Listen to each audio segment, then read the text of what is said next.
আমি করবো না। আপনি স্যার চিঠি আটকে রাখছেন, আপনি চিঠি আটকে রাখছেন। বেয়াদব তো আমি, ডেফিনেটলি বেয়াদব। আমার সাথে বেয়াদবি কেন? কেন বেয়াদবি না? আমি তোমাদের জন্য করছি, তুমি কে? আমি কে মানে? আমি নির্বাচিত জিএস, আমি কে মানে? ক্লিনিক্যাল সাইকেল তোমরা কথা বলো। ওরা কথা বলবে, আমি তো শিক্ষকদের সঙ্গে তোমাদের শিক্ষকদের সাথে কথা হচ্ছে, তোমাদের কি হয়েছে প্রতিটা জনকে জব দিয়ে করতে হবে নাকি? শিক্ষক হয়েছে, ডিন সাহেবের সমস্যা আছেন, তুমি এখানে ঢুকেছো কেন? আমি রুখবো না, আমি নির্বাচিত, আমি কেন ঢুকতে পারবো না? কেন গেট আউট? কেন গেট আউট? মিথ্যা সবসময় তো মিথ্যা। মিথ্যা কেন? আপনার সচিবকে ডাকেন, আপনার সচিবকে ডাকেন। উনি কি বলছেন? আমাকে ডাকেন। উনি কি বলছেন? উনি কি বলছেন? সচিবকে ডাকেন। আপনি সচিবকে ডাকেন আগে। কেন আপনার এখানে আসবো না?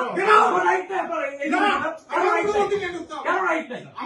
আপনি কেন? উনি যেটা বললো আমাকে করতে হবে, আমাকে করতে হবে। ওনাকে ডাকেন, ওনাকে ডাকেন, ওনাকে ডাকেন। উনি বলছে মহানগর বিএনপি প্রোগ্রাম হবে, এখানে সবাই শুনছে, স্টুডেন্টরা সবাই শুনছে, মহানগর বিএনপির এখানে মিটিং চলছে। ওনারা 3-4 সপ্তাহ আগে থেকে অ্যাপয়েন্টমেন্ট নিয়ে যেটাই হোক, আমার স্টুডেন্টদের ইমার্জেন্সি ব্যাপারে আমাকে আসতে হবে। অবশ্যই ইমার্জেন্সি, অবশ্যই আসতে হবে। এখানে দাঁড়ায় থাকতে পারি না, এখানে দাঁড়ায় থাকতে পারি না। আমি নির্বাচিত সদস্য পদ, আমি নির্বাচিত সদস্য পদ, আমি দাঁড়ায় থাকতে পারি না।